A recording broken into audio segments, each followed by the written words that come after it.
Welcome to The Other Side, Mississippi Today's political podcast.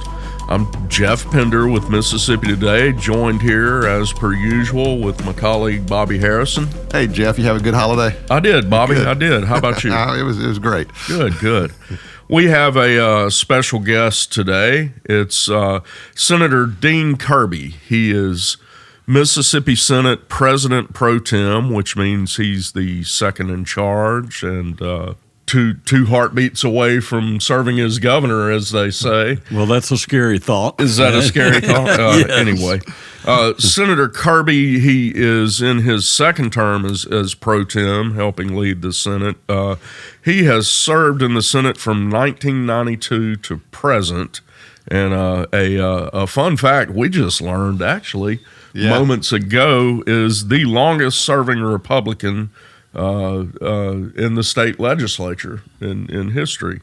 In his 34th year, Senator Kirby lives in Pearl. He has been a leader in the Senate for many, many years.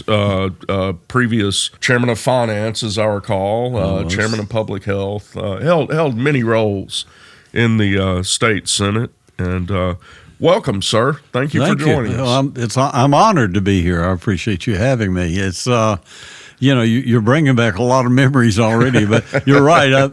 My first chairmanship, my second term was insurance, and I did that for 12 years. Okay. And then after that, Lieutenant Governor Phil Bryant made me the finance chairman.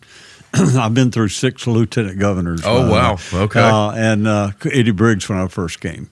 And let's see, after finance, I was at that time Medicaid and public health chairman. Before they split the committees. And I begged the lieutenant governor at that time to please split it. The House already had, as you know, Medicaid budget's larger than our state budget. A full-time job. Yeah. And so anyway, luckily we got that changed. And I enjoyed being public health chairman. I love being pro tem, though. It's a wonderful job, and I'm honored. That job is a job that is elected by the senators and known as the senator's senator. So if they have a problem, they come to me, and I try to help with their problem. If they want to know how to get a bill past the new guys or how to kill one, I'm the guy. Among your many responsibilities, one is you're sort of oversee the day-to-day operations of the Senate. That's right. Yeah, that's right. We have a secretary of the Senate who Amanda White now. She's gotten married. Amanda does a wonderful job. Before that was Buck Clark, my first term. So, and he did a great job as well. So I'm really blessed to have a great staff. And at the Senate, we have some wonderful, wonderful people. That's why very few ever leave once they get there. So, my committee assistant is Kendra Hawkins, and I think Kendra has been there 31 years, yeah. We are wrapping up the first week of what promises to be a very eventful legislative session. Aren't they all? But I think this one promises to be, maybe one for the books. What are some of the bigger issues you think we'll see? Well, of course, PERS has been an issue for the last few years. That's going to be a big issue. Yeah, the retirement. Of course, education's always a big one, and transportation as well. And then health care is always the issue. Medicaid expansion. So, what's new? This is almost the same Some thing. Of these are perennial. Deja vu all over again. It's just different than each year. So, do you think Medicaid expansion is going to be a big thing this year, or a lot of folks are saying wait and see what the changing of the guard in Washington? That's right. I do believe in the Senate, and I can't speak for the Senate. I certainly can't speak for the lieutenant governor, nor can I speak to the chairman. Of the different committees. But there's no doubt that it's going to be an issue again. And, of course, I think the Senate is pretty well locked in on work. Only those that work are what we're thinking about expanded. We'll see. Things change, people change, and a lot of it depends, like you say, on President Trump, what his agenda is as well. Senator Kirby, could you accept, or is it too early to say yet, if y'all do Medicaid expansion, the full expansion, at one point y'all want to do sort of just going up to 100% of the federal poverty level? Well, I'm not sure of the percentages because I haven't been involved in that, but I think what we did last year is pretty much where we are now, and so I don't see a lot of change in the Senate. If you don't, we want to help those people that are trying to help themselves or can't help themselves. Those that don't want to help themselves and those that just want to watch The Price is Right or Days of Our Lives and not instead of working, there's not a lot of sympathy, honestly, in the Senate for that. Whereas we want to help those people that need help. And those people that want to, be properly covered for insurance, but we want to make sure, that it's not just a government handout program too at the same time. So it's going to be interesting what happens. So I don't know. The House has a little different, deal there. They want full Medicaid expansion. It looks like they want to work. Included, but if not, then they would go to the full expansion. At least that's what the bill, I think, did last year. But one argument they make is that full expansion to people making 138% of the poverty level. Their point is that if you're making an income, chances are you're working. Yeah. So anyway, I know that's I understand. There's a lot of minutia. It's devil in the details. A lot of moving parts in that. But yeah, we want to help those that need help, and we want to help those that are trying to help themselves. Let's put it that way. Well, real quick, and we'll move on to another topic. But part of the argument has been, the House's reasoning behind that has been, let's do everything we can to get the full over $1 billion a year from the federal government. Right. But again, let's see what the Trump program comes up with, and let's see what that may be a while before we know that, right? It may be, and beyond this session. And we of course hadn't said anything about the budget, but the budget the last few years has been great. As you said, well, I think in a recent magazine they call me an elderly statesman. I guess that's about the best thing that I've been called in a while. But the elderly statesman, I could take that. But anyway, for the record, that was not us. No. Oh well, and they're exactly right. I do try to be a statesman. I can't help the getting older part. So. Yeah, at least the alternative. Yeah. Well, that's true. Well, at least that's what some people say. Well, you mentioned the budget, always a huge deal, and that brings up another what's bound to be a huge focus of this session, tax cuts. Yeah, everybody's got a tax cut plan. Certainly, and of course, like as I was about to say a while ago, I've been there long enough. I've seen the ups and downs, and what goes up comes down. And the majority of the people in the legislature now, including, I hate to say, the leadership, haven't been there during the down periods. You're talking about down periods in terms of revenue. And right now we're beginning looks like a down period. I think we lost 116 million under budget last month. Right. They say 1 month a trend does not make, but no, it doesn't. But that's 80 million. Still. So we're down to like 80 million for the year. Year meaning July 1. Yeah. Sure. Yeah. So it's not that many months, and we need to be very, very careful that we don't go through the same thing that we have in the past, where we would cut everyone's budget and every state agency, schools, everyone was saying, please just leave us where we are. Just don't cut us too much, or don't cut us over 10%, that type deal. And we only have to look back to 2016, 2017. That's right. I think Phil Bryant, maybe while he was the governor, made three, I believe 3 cuts. Senator Kirby, you were chair of finance as Jeff mentioned. That's the tax writing committee. So you have firsthand experience. You cut a lot of taxes when you were chair, but there's still some of those tax cuts being enacted.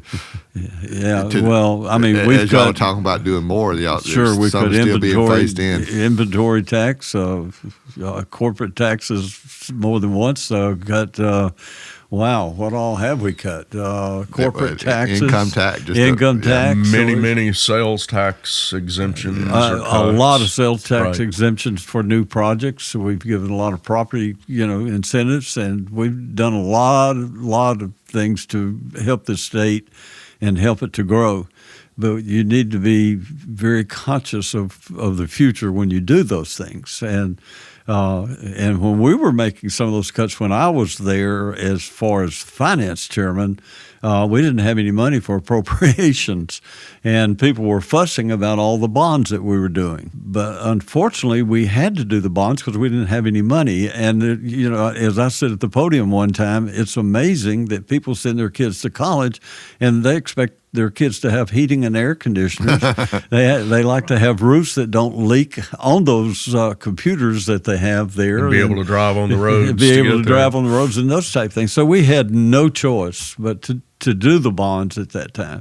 Fortunately, the last few years, we've had money and we haven't had to do those bonds, and we've paid off, $1 billion? No, $500 million. Is that what it is? A lot. I think it's over $500 million in debt, and we'll have paid off by the end of this term, hopefully, if the economy doesn't change too much, $1 billion. We're doing very few bonds. The only bonds that we're doing now would be on major projects. When I say major projects, I'm talking about maybe something like an Amazon or Nissan or something that produces these 5,000 jobs and helps the economy. So, but yeah, I've been there when we did Nissan. I was there when we did Toyota. And, of course, now recently, in the last couple of years, we've done the steel plant and Amazon. So, and I understand we have more coming. So, right. I'm excited about Mississippi. I mean, I used to say it's the last of the great frontier. It really was, because we were kind of the sleeper out there. Everyone would say negative things about Mississippi until they actually checked us out, and they found out that we weren't so far behind all the other states, that we were actually ahead of a lot of the other states. But it's easy to criticize someone else other than yourself, and that's exactly what some others have done. But now, all at once, this sleeping giant is awoken. And I think we're doing very well, and in all phases right now. I'm excited. I think we have good leadership in our governor, lieutenant governor, and the speaker. I think they're all three doing a really, really good job. So it's easy to criticize someone. It's like a Monday morning quarterback. If that guy had just thrown that pass better last night, then Penn State would have won the ball game instead of Notre Dame. So, but he had pressure put on him, that's why he threw that interception. Well, your boss, the lieutenant governor, was probably pleased with that outcome. I got having gone to Notre Dame. He'll probably get mad at me if he hears this. But he went to Mississippi State, Mississippi State, Notre Dame baseball game, I think it was.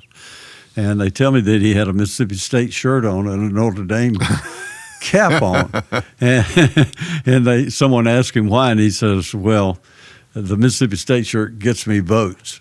The Notre Dame cap gets me in heaven." Okay. You may not have formulated your exact opinion on this yet, but on the issue of taxes, do you have a notion of what you would vote for or wouldn't vote for? Well, I think without a doubt of the people I talk to, the grocery tax is the number one issue. But again, it's misleading in a lot of ways, because when you talk about grocery tax, you're talking about edible goods. You're not talking about toilet paper, paper plates, shampoo, all those things, cups, soap, dishwashing. You're not talking about all that, and the other states don't have that. Right. But when you say groceries, when you go to the grocery, I've really been conscious of it the last couple of years. Every time I go to the grocery store, when I get home, I'll look at the receipt. And about 30 to 40% of what I buy is not food. Right. So, it's not what people think, but it'll still help. Recently, in a meeting, one of the senators, I won't name her name, but she had bought groceries in Louisiana just a couple of months ago, I think, and she said that there was no tax on groceries, and she said, and I paid a 15% tax on everything else. Now, if you try not taxing everything else, anything you buy in a grocery store, well, they're going to start selling clothes and cars and everything else. So it's got to be, it has to be the edible type foods. And they have the technology to do the grocery with the computers that they use now. Oh, they have that now because of the current system for the, well, I'm going to call them food stamps. It's not food stamps anymore. Yeah, but they can separate it as they ring it up. They say they easily. And the scanner will do that. Yeah. I just want to go on the record that you're talking about it's only on edible food, and 30-40% of what you buy is not edible food. I do not buy shampoo. Oh, well, you know what? I'm getting so I don't need as much shampoo as I did. So I've noticed that a bottle of shampoo lasts me a lot longer than it used to. Well, obviously, but my barber still charges me the same amount. I don't. Right. Obviously, the big debate in this is Speaker of the House, and this has been a position of his prior to him even becoming Speaker, and the governor both want to see income tax elimination, probably phased out over some period, but that's their main push. Yeah. They're not necessarily against a grocery tax cut, but their main push is that elimination. Well, we've already had some cuts to where we have a really low income tax. We do. And getting lower as it we do. It's one of the lowest in the nation now, of the ones that have which most do have income tax. What do you think about that, of the actual elimination? Is that something you should be I think cautious? It's something we should be very cautious about. I really do, especially now with looks like a downturn. You know, the federal money from COVID has run out. It's almost all gone. So I think we need to be very careful. You know, I've often, this bothers me, and I haven't talked to a lot of people about it, just my thoughts. You know, what is a conservative? Is a conservative one that puts money in the savings account and the bank and plans for the future and for the rainy days, I guess you could say, or an emergency, which I'm expecting one of those. I don't mind telling you, I'm expecting a hurricane within the next year or two. If you follow what's happened in the past, every 20 years we have a major hurricane. Right. Well, it's been 19. So I'm expecting it again. So is that a conservative that saves and looks to the future and makes sure that they don't have to raise taxes and don't have to do things? Or is it someone that gives the tax money back to the people for them to spend? You know, I mean, I wrestle with that in my own mind. As to which is the most conservative. And if we can do a little bit of both, then I think that would be great. Well, I was going to say, it appears there's room on House and Senate, enough agreement to do some of both. Yeah. Is that likely to get worked out? I think it can be. I hope that it is. Again, that won't be my decision.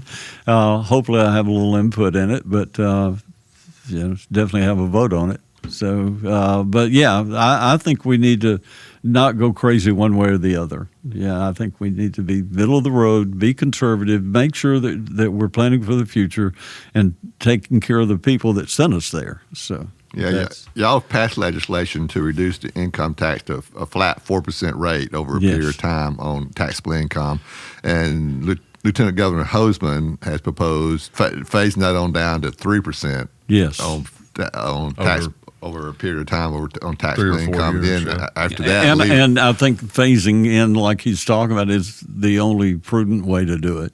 That's my opinion. But like I say, no one else's opinion. But I agree with the Lieutenant Governor totally on that. Let's just not overreact. Again, like I say, Hob Bryan and I and a few others are about the only ones that have seen those really hard times in the Senate. And Hob and I are very good friends, as you know. Even though he's a Democrat and I'm a Republican, we're very close friends. And he's a really good guy, and he's a wonderful senator. So I just don't agree with him on everything. Or let's say maybe he doesn't agree with me on everything. You mentioned another thing that's going to be a big topic, and any time it gets even mentioned, there's heightened scrutiny or whatever. dealing with the public employees' retirement system and trying to come up with some changes to financially stabilize that. What's going on with that, and what do you foresee being looked at? Every year that I've been there, that's been an issue, and people are scared to death that we're going to cut their COLA. The ones that are near retirement are those that have already retired, and I can assure you, the Senate will not vote to cut anyone's benefits. Period. Current benefits. That's the current benefits of anyone that's a present or current employee or retiree. We're not going to change those benefits. We're not going to vote to do that. I can just tell you that we feel like we have a contract with the people. A lot of those people have employees of the state. We feel like in their contract, even if it's a verbal contract, we have a commitment to them. They have had other job offers making more money, but the retirement program is way better with the state than some of the others in the private business, and we've kept good employees because of our retirement system. So I expect that we'll have a Tier 5 for new employees, a different program that probably will not be a guaranteed COLA. It may have a COLA. I don't know. That's beyond my pay grade right now. I'm not in those negotiations. But what I've heard is that we in the Senate, along with those in the House, some I've talked to, have also said we're going to take what the PERS board recommends. Which is for new employees, not that's a key we're not going to change anything on existing current, employees, current employees. Yeah. No, sir. We have no. As far as retirement, we have no intentions. It wouldn't pass. Yeah. I can tell you right now, Bob. You've heard this. You've been there a long time too, and you've heard this. And with Jeff, you have too, as far as that goes. But you've heard if you want your picture off the wall, change the retirement program for the current rail. Yeah, and it'll take your picture politics off the wall. Sure. There's a few examples of that when people just propose doing things, right? Or their pictures were taken off. We discussing yesterday. Not to name any names. But just to she messed up, didn't she? just to be clear, to explain it to the folks, for new employees, what the PERS board has recommended to the legislature is that there'll be a change in the system where the COLA will not be. Right now, the COLA is a 3% every year. That's right. Which is kind of. I mean, I did some research, and that's actually kind of.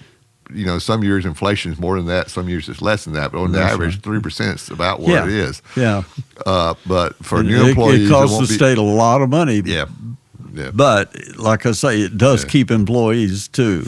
Well, that's the argument I guess we've heard against doing something like that, even for new hires, is that.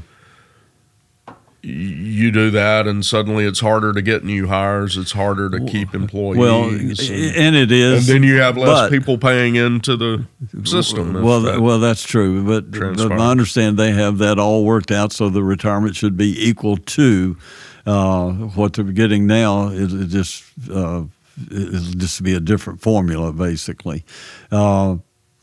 Yeah, it's tough. You have to be the word cautious, I guess. And Mississippi's not alone in having these issues with its pension. Pension system, actually, correct? As far as state pension plans, we're in pretty good shape. And when I was finance chairman that you mentioned, I had a meeting.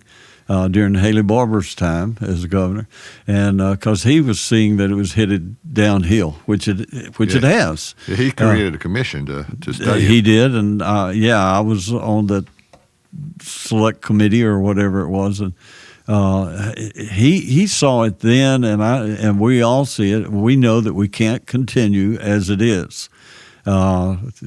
It'd be a miracle, but anyway, during that discussions or some of the discussions, I asked the director, I said, what if no one paid another penny into the retirement plan? At that time, we were about 60% funded, I think. And her answer to me was, "You mean not a state agency, not an employee, anyone?" I said, "No one." She said, "In that case, we would only have enough money for the next 20 years." And I said, "So we're not in as bad a shape as everybody said." And she said, "Absolutely not, but we got to go beyond 20 years." And so, of course, that was like 10 years ago. Yeah. So, we've... we just need to make sure that we're doing the right thing. We're very lucky that the lieutenant governor, of course, is not only is he smart, he's the hardest working person I've ever been around in my life, but he's a tax attorney and very well educated and very, very bright, and he understands these things. From the tax issues we're talking about to the retirement, we've had, I know the PERS board has had probably 2 actuaries come in to make sure that they're doing the right thing and make recommendations. The peer committee actually has done the same. That nothing's been released yet, and then the Senate also has had a actuary, and I don't know if the House has or not. So we've had all these experts from all over the nation that do these plans for other states tell us and make recommendations as to what we need to do, and we want to listen to the people that are much brighter than we are that know those things. Yeah, and Senator Kirby, you made an interesting point in that you talked about for the short term and for a pretty long time, PERS is fine. People are going to get their benefits. Oh, that's right. But y'all are, so often politicians don't address issues until it's an emergency staring act on impulse in the face. But y'all are taking action now that's going to not affect us, impact generations down the line. No current employees, but our children and grandchildren. Yeah, so y'all are kind of doing. Politicians don't often do that. They wait to the last minute. We don't want to wait till the last minute. We want to set the proper path for the state and to make sure we get good employees. And our pay scale has really gone up with state employees over the last few years. We've had the largest teacher pay raise in history, and as you know, just recently, and 2 years ago or whatever, and we've given them a pay raise basically every year. We've given state employees pay raises, and the beginning salaries are better. Of course, police, firemen, all are making way more money than they were 5 years ago. So that old question about, are you really better off than you were 4 years ago? Yes, I can tell you, other than inflation, we've tried to keep up with inflation with our state employees and our teachers. One other issue that's going to be coming up, and I believe you'll probably play a key, if not the key role in it. Yeah, you're going to be on the front line. Yeah, and it's not something maybe the average citizen thinks about, but redistricting. There was a lawsuit filed last year or 2 years ago. We filed a redistricting plan, and every senator, everyone in that chamber thanked me for it, what we had done. I was the chair of that committee at that time, joint committee that did the reapportionment or redistricting. And I'm talking about Republican, Democrat, all said, "Thank you for being fair." And then there was a lawsuit filed. The court ruled that we had 2 areas that needed a new majority-minority district. That area was in DeSoto County and in Hattiesburg. And so they ruled us to form new districts there. Well, you can't have more than 52 senators, so, you got to really start shuffling and putting the puzzle together. So we're working on it. We've almost completed the Senate part. The House had only one district that had to. In the same lawsuit. In the same lawsuit. Yeah. And so we've done our 2. It'll probably affect about 5 senators. I would think in the Hattiesburg area. It has not been completed, but we're very close to being ready to present it to the Senate.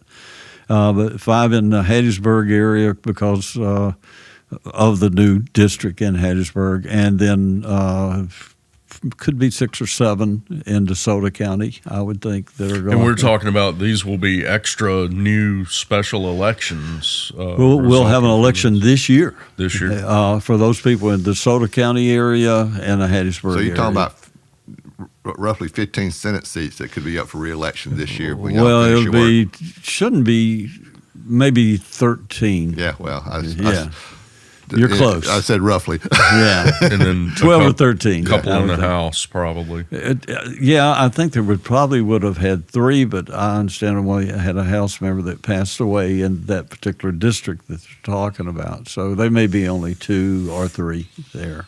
But when you redraw one Senate district, it creates a domino effect. Look, if you change one precinct in some one street, whatever, if it's any change, that person has to run again, and it is a awful, terrible domino effect because it's just very hard puzzle to put together.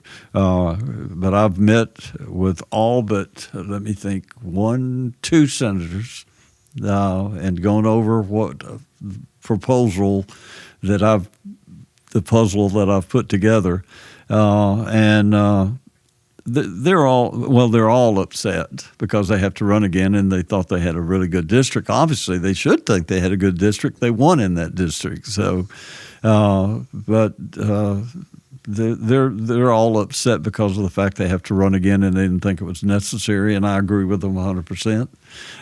But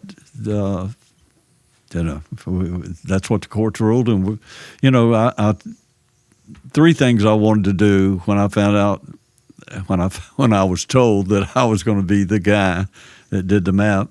I went over with a guy at Peer, and which they have all the programs and all. And I said, the number one thing I want to do is I want to be fair. I don't care if they're Republican, Democrat. I don't care. I want to be fair. Number 2 is I want to comply with the courts. Whatever the court said, that's what we got to do. The end. Number 3, I want to still be alive when this is all over, because I'm telling you that there's some that are going to be very upset, and and they are because of the fact they have to run. So I guess what I should say is what I said to MEC yesterday when I was speaking to them. If you're in the Hattiesburg area or you're in the DeSoto area and you have a good senator that's doing a good job and voting the way you would vote if you were there, then you need to support them and make sure that they return.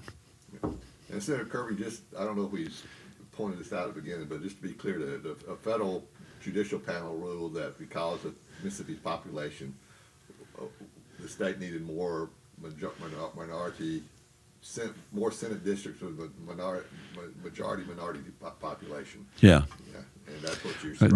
That's exactly what we're doing. I mean, we've created a whole new district in DeSoto County, and it's majority minority, just as exactly what they ask us to do. Will that district be solely in DeSoto County?